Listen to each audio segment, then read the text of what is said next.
Ya comparto. Vale. Ahí está.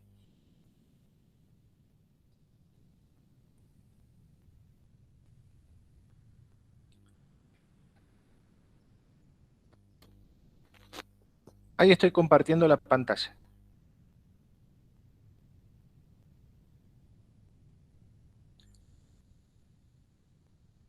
Bien, comentándole un poquito de lo que se dio la semana pasada, lo que no han visto el video la semana pasada, he dado un poco de lo que son las variantes de E. coli patógenas y algunas características distintivas que hacen a la diferencia entre lo que son, lo que ya hemos visto como E. coli en la parte práctica, y si nosotros necesitamos buscar E. colis patógenas, algunas de las diferencias en alguna característica de cultivo que tienen estos microorganismos, principalmente la temperatura de crecimiento y algunos sustratos que son específicos de E. coli patógena. Y algunas metodologías, no solamente de las metodologías de la FDA, o sea, de la Food and Drug Administration, es decir, a nivel de Estados Unidos, en Norteamérica, sino también de la Unión Europea, ¿no? Algunas metodologías que no hay muchas diferencias, solamente en algunos sustratos y en algunos medios de cultivo que hacen que estos microorganismos puedan crecer en, en las condiciones óptimas. Bien, entonces, el próximo microorganismo que vamos a ver es el de Yersinia enterocolítica, que haciendo un reconto de lo que venimos hablando anteriormente, de las características generales que a mí me va a permitir diferenciar entre los diferentes géneros que son bacilos gram negativos y que tienen interés alimentario, es a través de la prueba de la catalasa y la oxidasa. Específicamente a este microorganismo que me voy a referir ahora, que es Yersinia enterocolítica, que es un bacilo con flagelos peritricos y que en similitud a los microorganismos que estuvimos viendo anteriormente, pueden crecer a 37 grados centígrados. Pero fíjense que la otra particularidad, que es una de las particularidades que lo comparte como por ejemplo el bacilo gram positivo, que es Listeria monocytogenes, es que este microorganismo, al igual que este microorganismo último que le estaba nombrando, tiene la particularidad de crecer entre 0 y 44 grados centígrados. Es decir, que este microorganismo puede estar presente en alimentos como por ejemplo pescados, que también en el videíto que les dejé yo del práctico de pescado, muchos de los microorganismos que pueden crecer en ese sustrato o en esa materia prima, hay muchos microorganismos que pueden ser psicrófilos, entre ellos este género, ¿no? Además de otros microorganismos que tienen esta particularidad de poder crecer en un amplio rango de temperatura. Y la otra particularidad es que puede crecer a pHs entre 4 y 11 valor de pH. Y también, bueno, por eso la diversidad de sustratos donde pueda crecer este microorganismo. Una de las particularidades de este género es que tienen algunos factores de virulencia como genes cromosómicos que codifican algunos factores de invasión que son característicos del microorganismo. Y algunos plásmidos también tienen en su material genético plásmidos que codifican algunos factores de virulencia, como por ejemplo algunas endotoxinas, exotoxinas que llega a producir, que específicamente se las conoce como enterotoxina termoestable, ¿no? Y además, para producir la enfermedad, tiene que haber una alta concentración de microorganismos que se va a consumir. Por eso, entre una cantidad de 10 a las 7 células por gramo o por mililitro es suficiente para producir la enfermedad. Los alimentos o los reservorios donde puede estar presente este tipo de microorganismos es el suelo, o sea, por eso puede haber contaminación ambiental en el alimento y generalmente el suelo es el que tiene mayor probabilidad de acarrear este microorganismo y producir la contaminación en el alimento. Las ardillas, bueno, animalitos silvestres, el cerdo, fíjense, los castores, estos animales, me refiero, pueden ser reservorios de algunas variantes no virulentas de la cepa. Por eso siempre cuando se lo va a identificar, es decir, cuando se lo va a aislar y se va a identificar este microorganismo, siempre hay que determinar en los últimos pasos de su determinación factores de virulencia que pueda tener este microorganismo, como por ejemplo el antígeno somático o el antígeno flagelar EEF o H, ¿no? Entonces, estos dos elementos me va a permitir ver si realmente se trata de una variante virulenta o no virulenta. Y las vías de contaminación puede ser el consumo de agua, carne, cerdo, vino, vacuno, pescados, huevos, leche. O sea, son algunos de los elementos que hay que tener en cuenta o de los alimentos que hay que tener en cuenta para determinar la presencia de este microorganismo. Básicamente, la enfermedad o la patología que va a producir, al igual que todas las jetas que estuvimos viendo, gastroenteritis con dolor abdominal, fiebre, cefalea, diarrea, malestar general, vómito, náusea, escalofrío, pero los síntomas pueden ser variables dependiendo del grupo etario el cual va a atacar este microorganismo. En aquellas personas que son menores a 20 años, pueden llegar a producir linfoadenitis, o sea, inflamación de los adenoides a nivel mesentérico, entre 20 a 60 años, trastornos abdominales agudos y en algunos casos puede llegar a producir artritis. Y en los pacientes con mayor a 60 años puede llegar a producir eritemas nodosos. ¿Qué son los eritemas nodosos? Que son pequeñas inflamaciones y derramamiento, inflamación de las arterias periféricas y que tienen un foco, es decir, que se presenta como pequeñas manchones rojos en la piel y que puede ser producido por este microorganismo. El periodo de incubación va a ser de 1 a 11 días y la enfermedad va a durar más o menos entre 3 a una semana. Y siempre, vuelvo a repetir esto, siempre cuando nosotros determinamos este microorganismo o cualquiera de los microorganismos, es necesario realizar una coloración de Gram. Eso es una herramienta muy necesaria y además de utilizar en medios específicos, es necesario realizar la coloración de Gram. ¿Cómo se lo va a cultivar? Bueno, como es presencia-ausencia, vuelvo a decir en el caso de los microorganismos patógenos y siempre la legislación así lo pide, es tener un preenriquecimiento con agua peptonada con extracto de levadura y sales a pH 8,3. ¿Se acuerdan que Vivian cólera tenía esta particularidad? Bueno, este microorganismo también pide lo mismo. A ver, no sé, ¿alguien ha entrado? A ver, un momentito.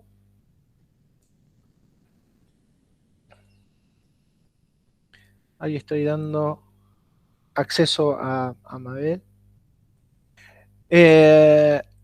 Bien, entonces, volviendo al relato,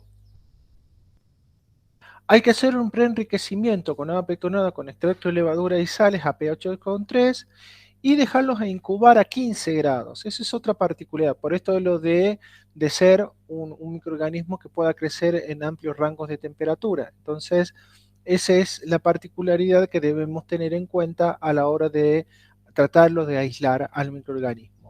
Pero fíjense, la otra particularidad es que generalmente se lo deja 2 días de incubación, no ni 16 ni 24 horas. Este es un microorganismo que necesita su tiempo para poder recuperarse y poderlos aislar luego a través de un caldo de enriquecimiento, que es el caldo biles oxalato sorbosa, a 20-22 grados centígrados durante 3 a 5 días. Fíjense, si vamos contando 2 días en el preenriquecimiento y 3 a 5 días, más o menos un promedio entre 7 y 8 días para llevar a recuperar el microorganismo en un caldo, previo a todos estos pasos son previos a realizar un aislamiento.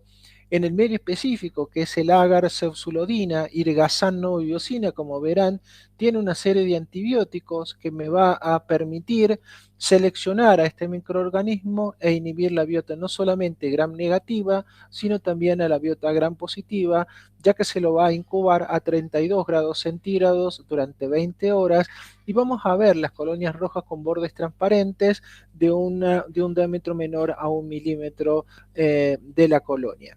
Esa es otra particularidad que debemos observar. Y al igual que la mayoría de los microorganismos fermentadores que ya venimos viendo, siempre vamos a utilizar algunos medios específicos como pruebas metabólicas para poder determinar qué actividad metabólica tienen este microorganismo y discernir si se trata o no de Yersinia enterocolítica u otra variedad de Yersinia.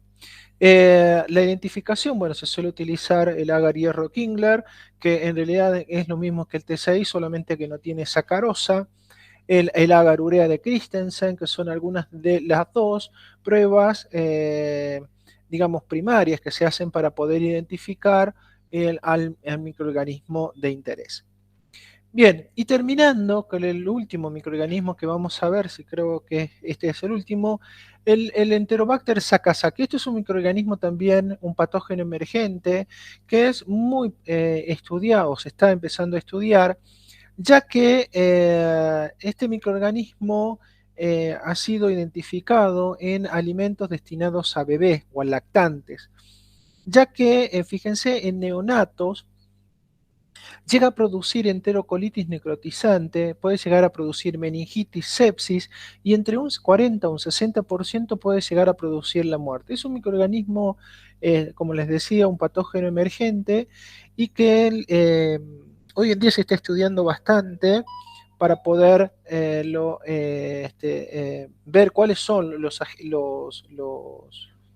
los alimentos implicados, como les decía, en este caso, en la leche NAN, por ejemplo, allí se lo ha detectado este microorganismo. Y la particularidad que tiene es que cuando se lo detecta en un medio específico, se lo identifica a través de la observación de colonias amarillas, que es otra de las particularidades que se tiene con con este género. Y fíjense que hay un 25% de las cepas que se han identificado producen terotoxina. Esto es uno del agente principal que va a producir todas estas patologías en el neonato. Y para poderlo identificar, se utilizan temperaturas que pueden requerir entre 5,5 a 8 a 41-45 grados. Es decir, que también, al igual que el microorganismo anterior, este microorganismo puede crecer a un amplio rango de temperatura. Y acá les muestro el flujograma de cómo se debe realizar la identificación de esta bacteria.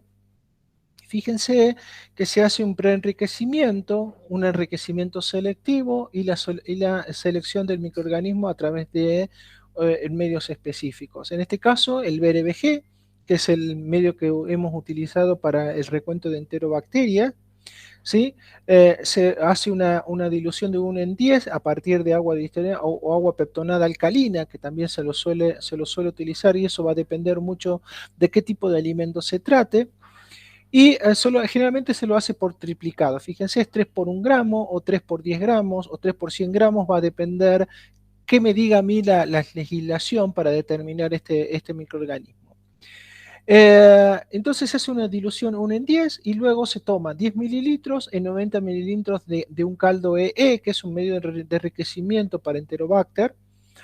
Y una vez que se hace la incubación de este de enriquecimiento selectivo, se lo va a aislar a través de estrías por agotamiento por el método de siembra en superficie de 0,1 mililitro, o bien con, bueno, acá el Lupful, que es el ANSA, con 10 microlitros, es decir, se toma una muestra de esa muestra de 10 mililitros, se toma una ansada y se hace la estría por agotamiento, o bien se suele utilizar una siembra de 0,1 mililitro en superficie, en una plaquita, o si me pide a mí Yersinia spp, perdón, Enterobacter spp, me siembro en profundidad en este medio BRBG. Entonces, eso va a depender qué es lo que me pide a mí la legislación, qué tipo de determinación voy a realizar.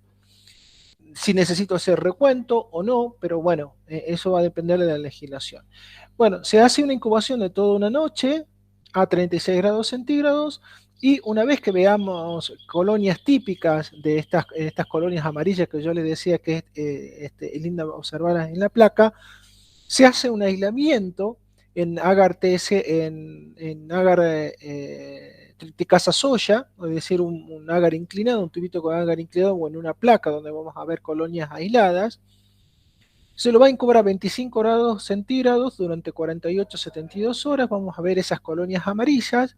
Y luego la identificación, el periodo de identificación, se hace a través de hoy en día, por eso yo digo que es un patógeno emergente, porque hoy en día, en vez de utilizar todas las baterías que nosotros que venimos realizando con los microorganismos anteriores, hoy en día ya se comercializan una serie de gradillas en plástico donde en cada uno de los pocillos tienen un medio de cultivo específico y a eso se denominan API 20E o perfil bioquímico para este microorganismo denominado API 20E. Pero las pruebas muy importantes a tener en cuenta es la alfa-glucosidasa y la producción de colonias amarillas, que es característico de este microorganismo para poderlos identificar. Entonces, a través de estas pruebas bioquímicas, que es a través de este kit comercial que es el API 20E, me va a permitir a mí identificar al microorganismo. Bueno, como les decía, este es el último microorganismo que vamos a ver dentro de los gram negativos, que los hemos seleccionado entre oxidasa y catalasa positivo u oxidasa negativo y catalasa positivo. Estas dos pruebitas, que lo que hemos visto, a mí me permite ver qué tipo de actividad metabólica van a tener, que creo que ustedes ya están familiarizados con estas pruebas metabólicas, que lo han realizado en el cuatrimestre pasado, y para qué me sirve realizar estas pruebitas en base como prueba para identificación. Entonces, toda esta información lo pueden obtener del libro del Doyle, el Forsyth o los libros ICMS que se encuentran en la biblioteca. Bueno, y en el caso del Mosel, bueno, también lo pueden consultar, nosotros también lo tenemos en la cátedra. Bueno, chicos, ¿tienen alguna pregunta hasta acá? Ahora vamos a pasar al otro grupo microbiano, que son los gram positivos.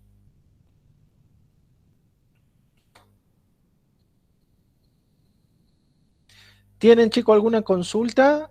A ver si me fijo si hay alguna consulta. No, profe, va. De mi ¿Vamos parte, no. bien? Vamos bien. Bueno, vamos a empezar a ver ahora. Entonces, si no tenemos otra consulta, si no cortamos el relato, vamos a comenzar con las bacterias gram positivas. Acá vamos a ver algunos géneros en donde los de mayor importancia pueden ser los que tienen o producen alguna estructura de resistencia, como son el género Clostridium, un género Bacillus, que son algunos de importancia alimentaria, que ya hemos visto algo de ellos cuando vimos los Clostridium sulfitos reductores, no sé si se acuerdan cuando vimos en la parte práctica, en el práctico de agua, y algunos otros géneros que también pueden ser vehiculizados, como por ejemplo los productos lácteos, básicamente.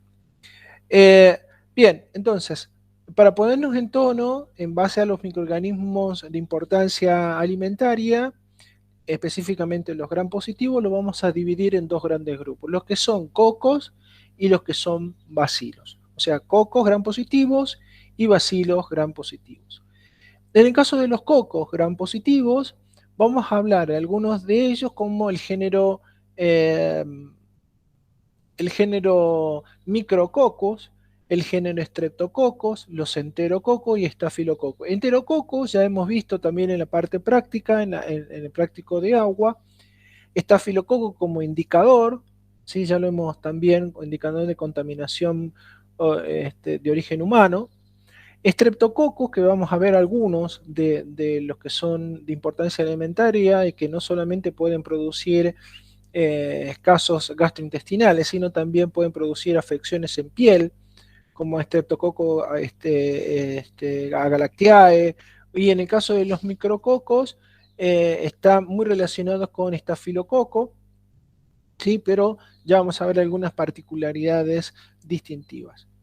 Y en el caso de los bacilos gram positivos, vamos a ver, como les decía, lo que forman endosporas, donde tenemos el género Bacillus y el género Clostridium, y aparte tenemos los que no forman endosporas, como son el género Lactobacillus, que bueno, hoy en día de importancia es de muy amplia el estudio que se tiene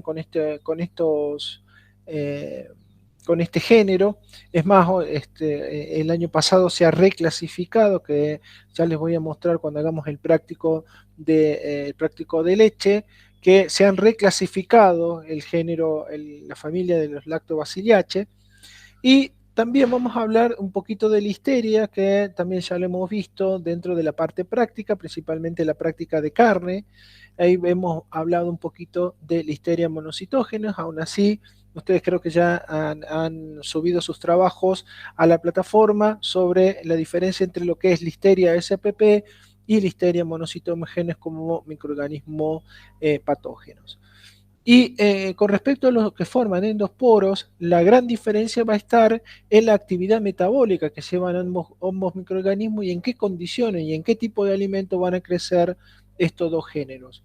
En el caso del género Bacillus, crecen principalmente en condiciones aeróbicas, si bien es un microorganismo que puede ser aerobio o anaerobio facultativo, y a diferencia del género Clostridium, que va a crecer en condiciones anaeróbicas. Entonces, ya sabiendo estas dos condiciones de crecimiento, a mí me va a dar pie para decir en qué tipo de alimentos puede estar presente en estos microorganismos, ¿no?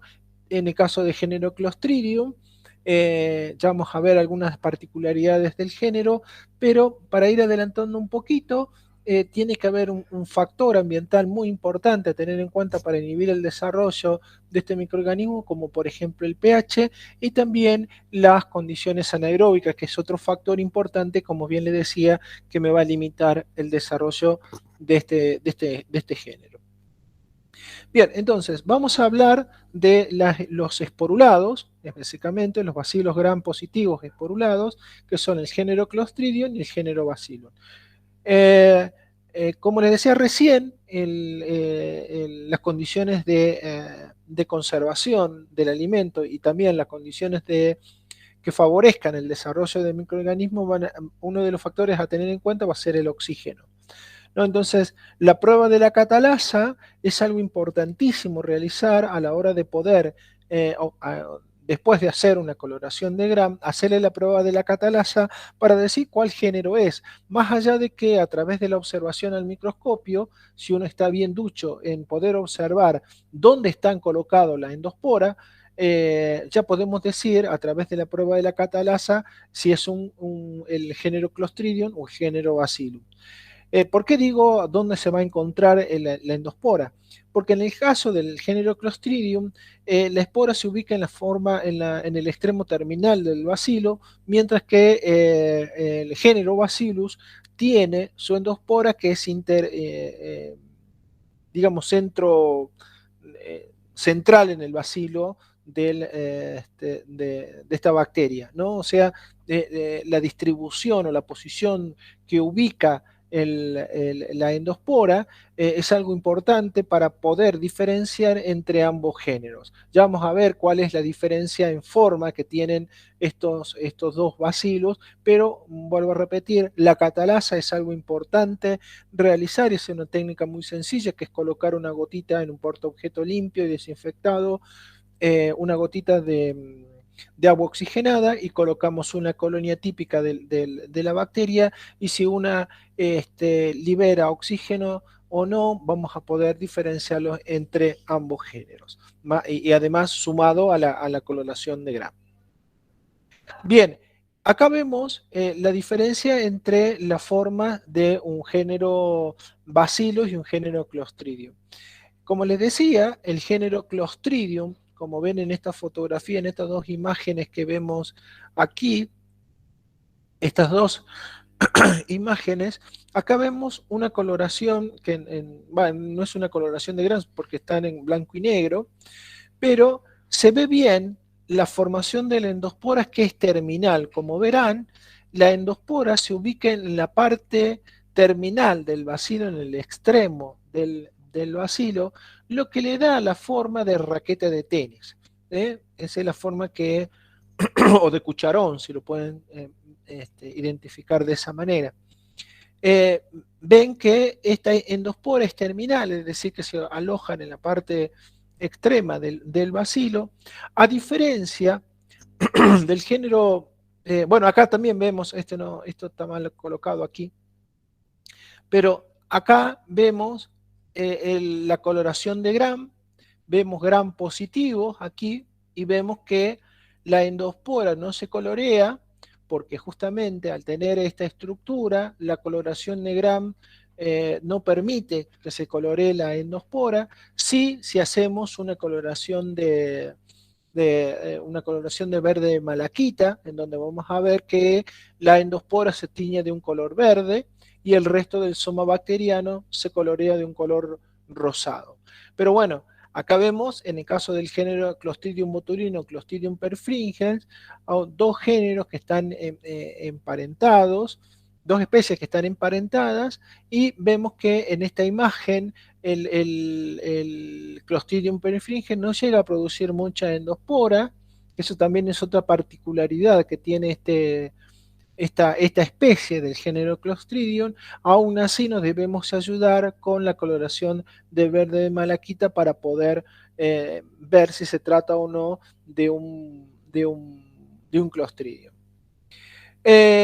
Bien, específicamente cuando nos referimos al Clostridium botulinum, el que va a producir la enfermedad del botulismo, es un bacilo con flagelos peritricos, o sea, tiene cierto grado de movilidad, tienen endosporos subterminales, y que la otra particularidad, como les veíamos recién en la imagen anterior, es que deforma el soma bacteriano, es decir, que por eso se le da esa formita de raqueta de tenis. Y lo peligroso está en que llega a producir este microorganismo una toxina. Es una neurotoxina que es de naturaleza proteica y que tiene una actividad, o sea, como es de naturaleza proteica, su actividad la tiene a un pH superior a 4,5. Entonces, cuando nosotros realizamos alguna conserva específicamente, y es por eso que y me refiero específicamente a las conservas, porque las conservas, principalmente de origen vegetal, algún escabeche, algo de eso, o los picles, el vinagre que se va a utilizar tiene que ser de buena calidad y que tenga un pH menor a 4,5. De esa manera se evita que el microorganismo en el alimento llegue a producir, o sea, si lo produce, esta toxina pierde su actividad. Y tiene una actividad, principalmente activa una proteasa que o bloquea la liberación del neurotransmisor acetilcolina. Esta acetilcolina actúa a nivel de las terminaciones de un axón, o sea, de una neurona, que está en contacto con el tejido muscular. Entonces, si no hay liberación de acetilcolina, no se produce la despolarización de la fibra muscular. Por lo tanto, al bloquearse este neurotransmisor, el músculo no tiene descarga, y entonces puede haber diferentes tipos de sintomatología a nivel de tejido muscular, y uno de los órganos más importantes es el corazón. que siempre va a estar bombeando por esto de la descarga nerviosa.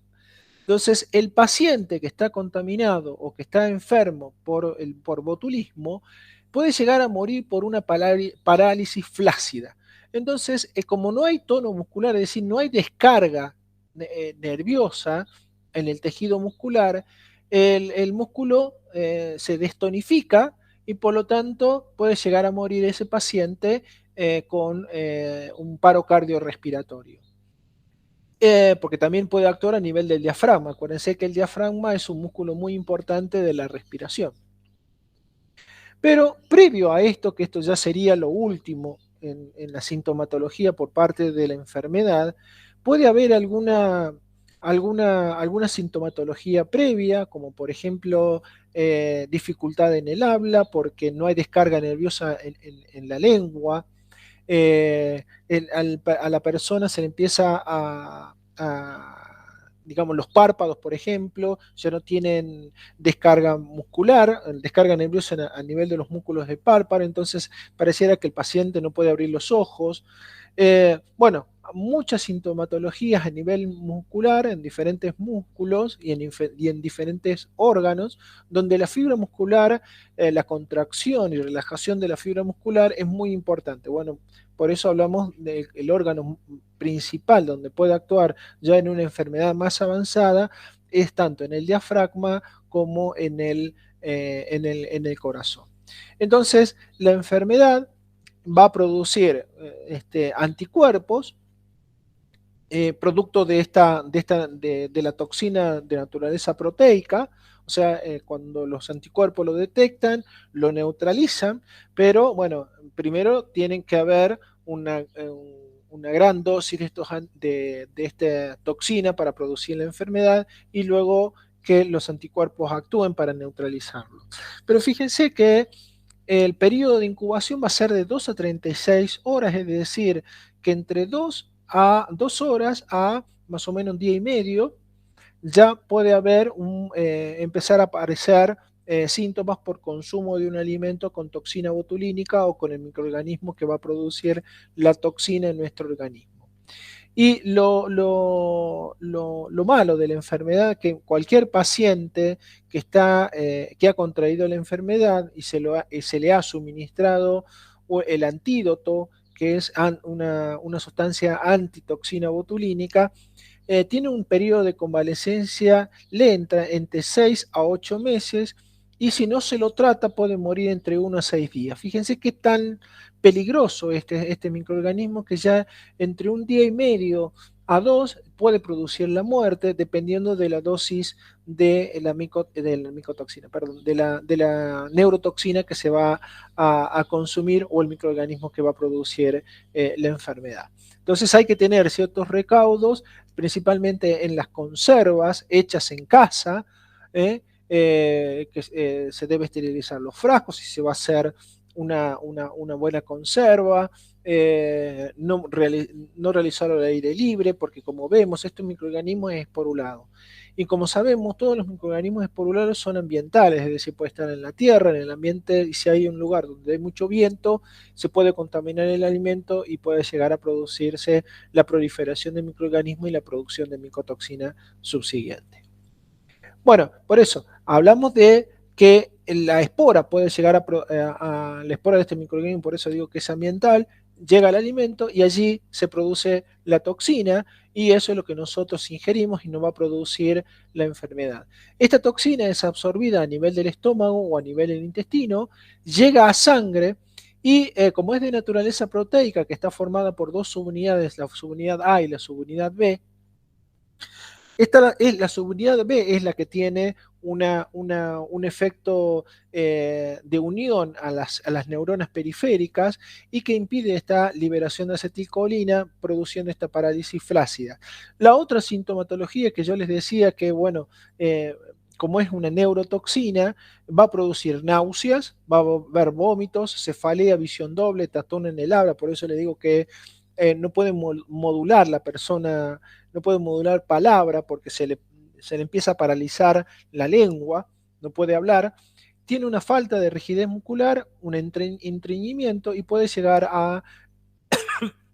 a morirse por un paro cardiorrespiratorio si no es rápidamente tratada. Entonces aquí hay que tener mucho cuidado a la hora de elaborar un alimento para evitar la presencia de este microorganismo, teniendo dos factores específicos. Primero, un buen tratamiento térmico, que puede ser una pasteurización de los frascos o una esterilización de los frascos, y una buena práctica de manufactura con respecto a la elaboración de un escabeche. Y además el otro factor importantísimo a tener en cuenta es la calidad del vinagre si vamos a hacer una conserva en medio ácido, ¿no? Que el vinagre tenga un pH bastante ácido para impedir el efecto tóxico de esta neurotoxina.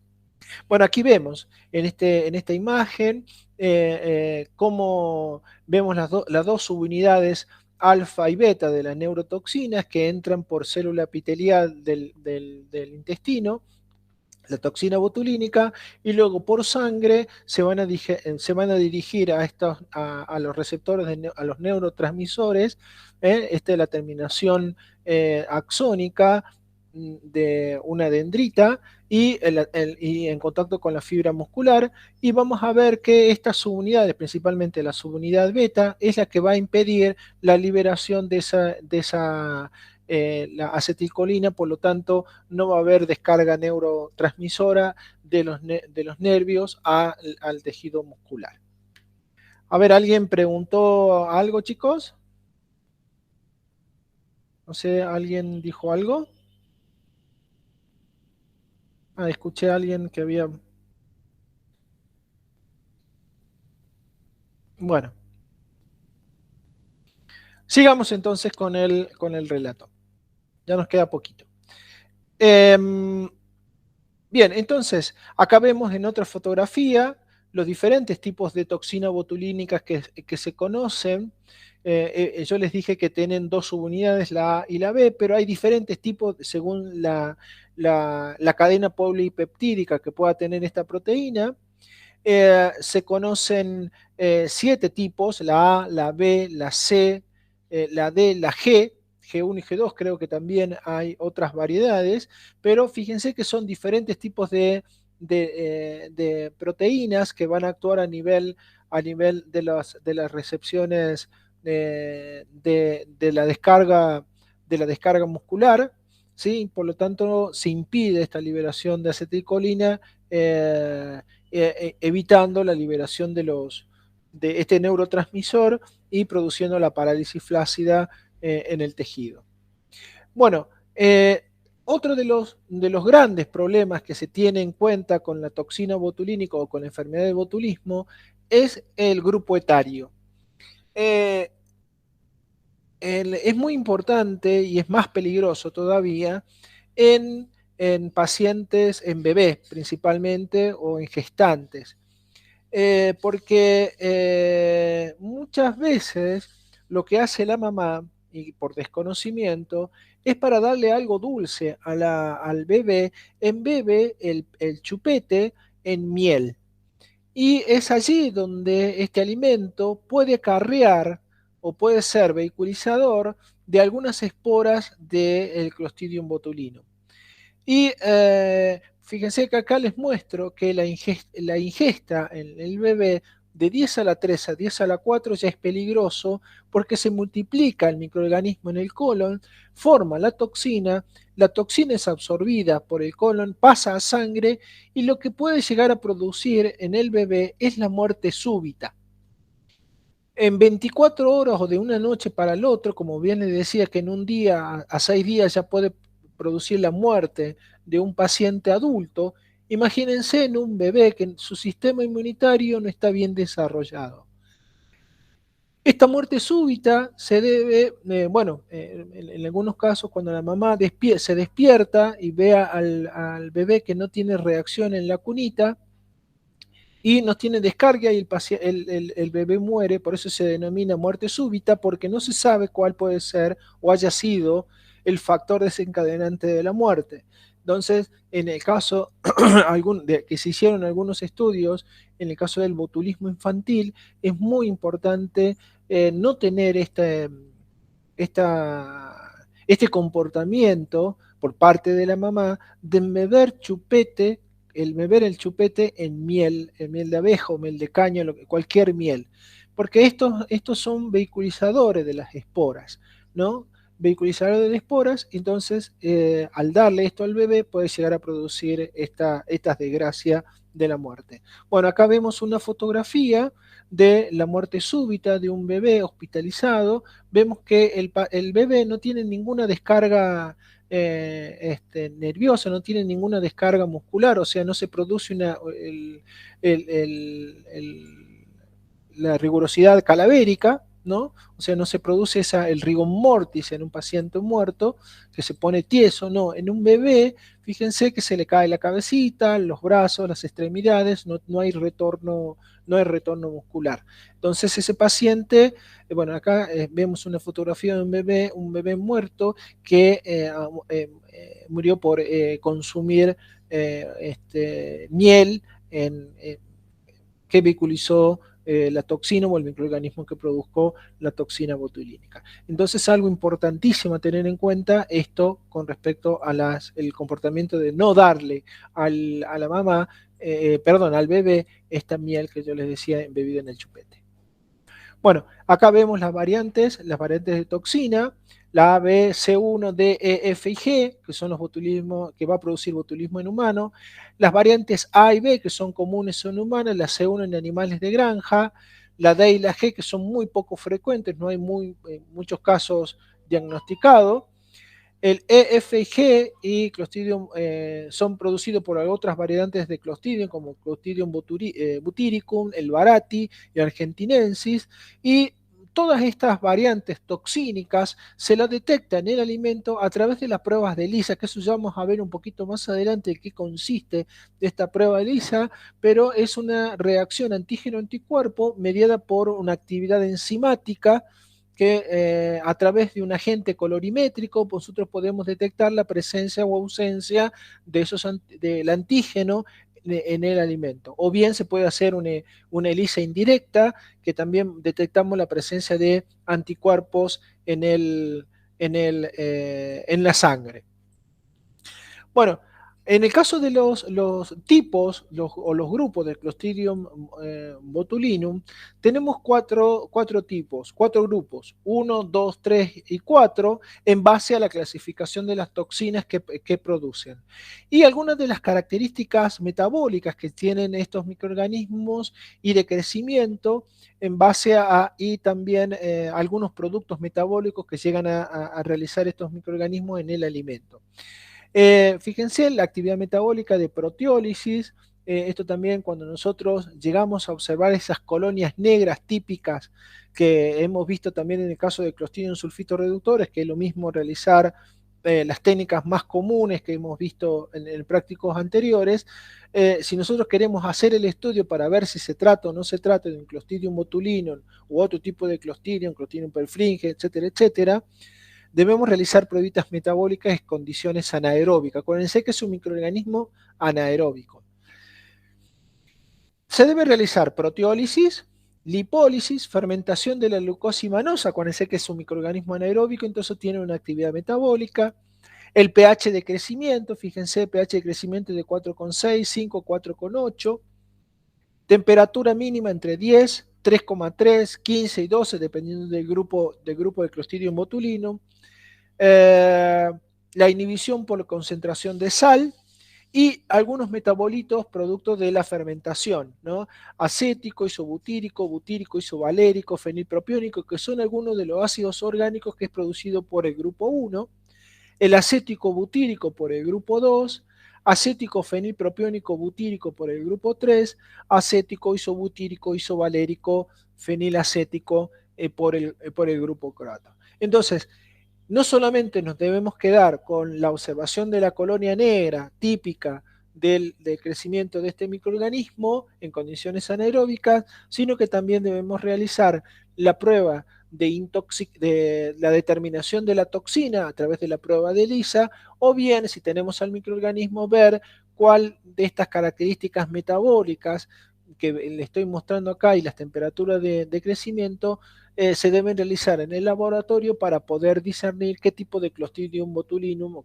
a qué grupo pertenece. Por eso, en el caso de la toxina, de las toxinas que nosotros vamos a realizar, a mí a través de la prueba del ICE me va a decir qué grupo es, ¿no? O sea, a qué grupo pertenece además de estas pruebas metabólicas que debemos realizar en el laboratorio. Bueno, como les decía, principalmente el Clostridium botulinum lo vamos a encontrar en el suelo. Algunos son psicrófilos, el de variante en agua en sedimentos marinos, con ese del barro podrido, ¿sí? El barro podrido, allí hay mucho Clostridium por efecto de esta fermentación en condiciones anaeróbicas. Y bueno, hoy en día, con respecto a algunos alimentos que principalmente se utilizan como agentes biológicos para controlar el desarrollo de algunos microorganismos que son patógenos, entre ellos Clostridium botulinum, las bacterias lácticas son muy importantes. No solamente porque llegan a producir algún efecto o algunas proteínas inhibitorias de otras bacterias, sino que también por las condiciones metabólicas que llevan a cabo estas bacterias lácticas, hacen inhibir el desarrollo de microorganismos de Clostridium. Si se acuerdan, decíamos que la toxina tiene actividad tóxica desde un pH de 4,6 para arriba. En el caso de las bacterias lácticas, al ser altamente acidificantes, llegan a producir tanta cantidad de ácido que disminuyen el pH más o menos entre 4,5 a 4. Entonces también este es un microorganismo que se utiliza como agente inhibidor de la actividad botulínica y también como inhibidor del microorganismo en sí, es decir, de la bacteria botulínica. Entonces, lactobacilos o las bacterias lácticas son controladores biológicos naturales que pueden ser utilizados como aditivos biológicos en ciertos alimentos para inhibir el desarrollo de este microorganismo letal. Fíjense ya cuando se produce la utilización de bacterias, se utilizan las bacterias lácticas, se produce una reducción decimal de endosporos de la bacteria botulínica a 121 grados centígrados entre 0,2 2 minutos. Entonces, este factor, además de tratamiento térmico, o sea, la esterilización, es algo importantísimo también a la hora de conservar un alimento para evitar el desarrollo de estos esporulados. Y fíjense que una concentración es tan letal la toxina botulínica que entre 0,1 a 1 microgramo de toxina tipo A es letal para un adulto. Es decir, que es altamente fulminante. Por eso se lo ha utilizado en las guerras biológicas, allá en Europa, en Asia, se lo ha utilizado como elemento para diezmar tropas. Entonces lo que se hacía era embeber frazadas con esta toxina, entonces los soldados que se abrigaban con estas frazadas que estaban contaminadas con toxina morían en poco tiempo. Y ese era el efecto de la guerra biológica.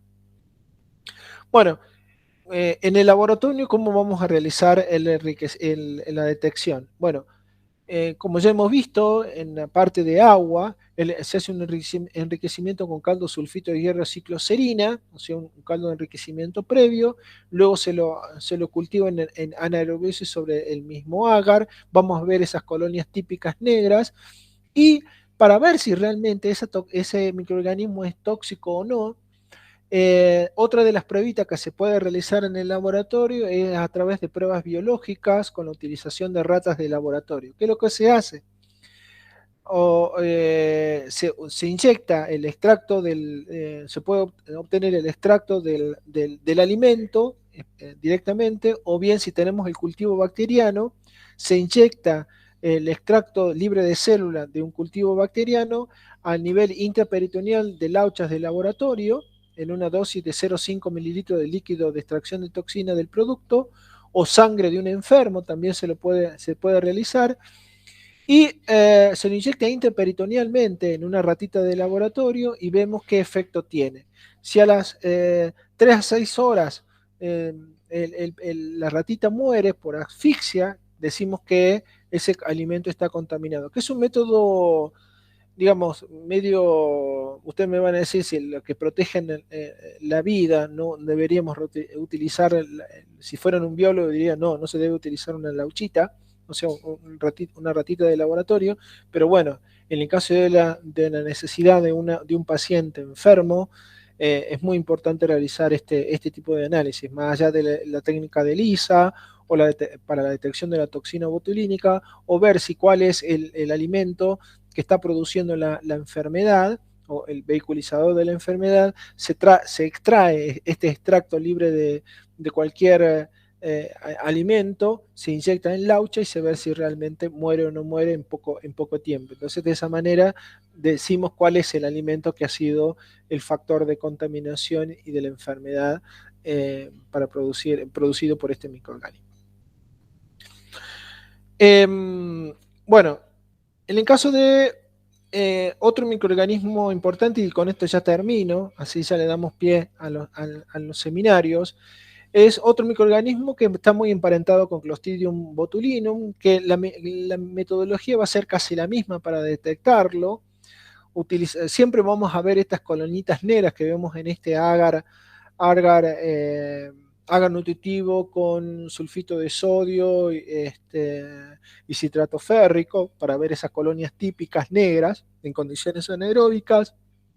Fíjense que también es un bacilo, en este caso, a diferencia de Clostridium botulinum, que es un bacilo móvil por flagelos peritricos, en el caso de Clostridium perfringens es un microorganismo inmóvil, ¿no? Con endosporas ovales centrales, va a llegar a producir también exotoxinas de 5 tipos, la A, la C, la D, la B, la C, la D, que afectan tanto a hombres como a animales, pero estas toxinas son mucho más leves que la toxina botulínica, también de naturaleza proteica, por supuesto, en que llega a producir diarreas agudas por la alfa-toxina y puede llegar a producir enteritis necrótica, es decir, va a producir daño en el tejido intestinal, produciendo necrosis, y esto en ratas llega a producir esta sintomatología por la porción beta de la toxina, y en el paciente va a producir diarrea, dolor abdominal, náuseas, raramente vómitos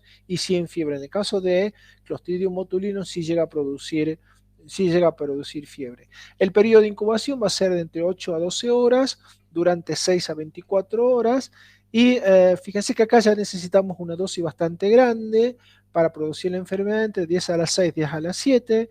El reservorio siempre va a ser el suelo o algún alimento o algún animal contaminado con este Clostridium, y las vías de entrada a través del consumo de carnes cocidas mantenidas en caliente, que esto también es algo importante tener en cuenta, no solamente por Clostridium perfringens, sino también para el otro Clostridium, es en aquellos, en los buffets, o en aquellas comidas que son, en aquellos restaurantes que te sirven comida calentada, que se exhiben calentadas en un anaquel, en donde hay mucha corriente de aire, ya que en estos ambientes, ya que el alimento se mantiene a 44, 45 grados centígrados, o sea, se lo mantiene en caliente, es un ambiente propicio, si hay mucha corriente de viento y hay mucho polvo dando vuelta, llegar a contaminar el alimento y producir la duplicación de la bacteria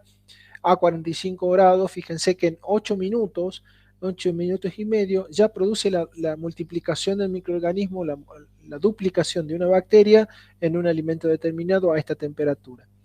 Y, este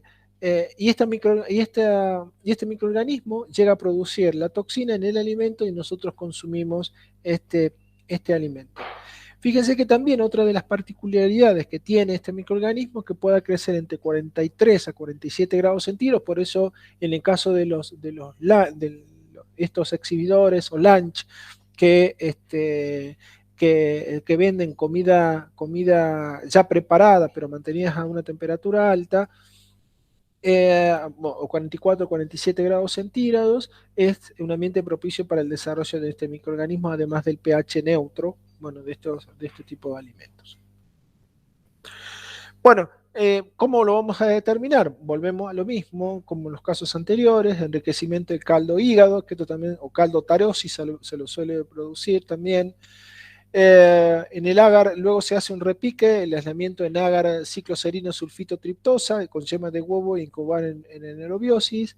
Se confirman las colonias negras típicas con actividad lecitinasa positiva, un halo opaco alrededor de la colonia, que eso es otra particularidad a diferencia del Clostridium botulinum, que en este caso se utiliza yema de huevo para determinar su actividad metabólica. Es decir, se utiliza el agar nutritivo más el sulfito de sodio, más el citrato férrico amónico y más yema de huevo para ver esta actividad lecitinasa, que era una de las actividades que nosotros veíamos también en el Bay Parker, pero era producido por otro microorganismo, como el caso de Staphylococcus aureus. La movilidad e indol negativo es otra de las distintivas y no me permite identificarla mal con respecto a Clostridium botulinum. Es decir, en este caso, Clostridium perfringens es un microorganismo que no se mueve, ¿no? En condiciones anaeróbicas y también tiene una actividad indol negativa. Y si se realiza un recuento, si me permite a mí realizar un recuento, como en el caso de Clostridium sulfito reductores, se hace en el TSC, que en el agar que ya hemos visto en las prácticas anteriores. Otros medios, y acá ya con esto ya termino, que se puede utilizar para el aislamiento de microorganismos, el agar perfrigen sulfatiazina, polimicina oleondomecina, agar neomicina sulfitotriptona, el miotioglicolato, que también es otro medio de cultivo que se suele utilizar para Clostridium, y el medio carne cocida de Robertson, o el hígado de Tarosi o caldo Tarosi, que es un medio que es un caldo nutritivo y con el agregado de trocitos de carne, y en condiciones anaeróbicas, y ahí se aísla al microorganismo. Bueno, y hasta aquí vamos a ver, después la clase que viene vamos a comenzar con el género Bacillus, la especie Bacillus cereus, pero vamos a ver que la diferencia va a estar no solamente en la forma, sino también en otras actividades metabólicas que hacen distintiva a estos dos géneros de importancia alimentaria. Bueno chicos, hasta acá termino, no me quiero pasar de la hora, bueno, me pasé 2 minutitos. Pero les quería consultar si tienen alguna pregunta o les llamó la atención algo de estos microorganismos que hemos estado viendo. Si no, dejo de grabar y comenzamos con los seminarios. Yo ¿Tienen quería alguna duda? preguntar algo, profe, con Sí. respecto a los microorganismos que está explicando y la prueba de ELISA y su identificación, cómo funcionaba. Bueno, la prueba de ELISA, ya vamos a ver un poquito más adelante dentro de las pruebas tecnológicas para la determinación de microorganismos, pero para sacarte la duda, la técnica de ELISA se llama enzimo inmunoensayo, dar en siglas en inglés, pero es una técnica en donde es como si fuera, a ver, no sé si vos alguna vez te familiarizaste cómo es la estructura de un anticuerpo. El anticuerpo es una proteína, ¿sí? Una proteína que nosotros lo producimos como respuesta a un antígeno, que el antígeno puede ser una porción de una bacteria, de un virus, etcétera, etcétera. Vieron que ahora con el virus, el SARS-CoV-2, se hacen pruebas de antígeno o anticuerpos, ¿no? Es decir, se utiliza el kit en donde yo puedo detectar la presencia de un anticuerpo que es producido por el cuerpo en respuesta a un antígeno, como puede, en el caso del virus, ¿no? O sea, es una respuesta que nosotros tenemos a través de nuestro sistema inmunitario en respuesta a la enfermedad. Entonces yo puedo detectar los anticuerpos o puedo detectar al antígeno en sí, es decir, al microorganismo que me está produciendo la enfermedad. Con respecto a la toxina botulínica, como es de naturaleza proteica, eh, la técnica consiste en utilizar anticuerpos que tienen adherido en su extremo una enzima, que esta enzima tiene una actividad de actuar sobre un sustrato colorimétrico, es decir, a un cromóforo, si se puede llamar así, que una vez que el microorganismo, es decir, es como si fuera como si fuera una plaquita, ustedes imagínense que fuera una plaquita de Petri, ¿sí? pero que en la placa de Petri, tiene adosada en sus superficies anticuerpos anti la toxina botulínica. Ya lo tiene adherido, o sea, existe algún antídoto que generalmente es por calor, según estos anticuerpos, a la superficie de una superficie inerte, a una superficie inerte. Entonces, cuando yo coloco la muestra en esa plaquita de Petri, que puede ser sangre, plasma, una muestra de un alimento filtrado, bueno, etcétera, etcétera, todas estas muestras que yo le estaba mostrando recién, si hay presencia de toxina botulínica, se va a unir al anticuerpo que está adherido a la superficie de la plaquita de Petri. Entonces, si se adhiere, yo después hago un lavado de la muestra, o sea, tiro todo lo que he colocado yo en la plaquita de Petri, pero si hay toxina botulínica, va a quedar adherida. Cuando hago ese lavado, yo después el mismo kit de ELISA trae un anticuerpo, que ese anticuerpo también es contra el antígeno, que en este caso es la proteína botulínica, va a actuar contra la proteína, pero este anticuerpo en su extremo tiene adherido una enzima, una enzima.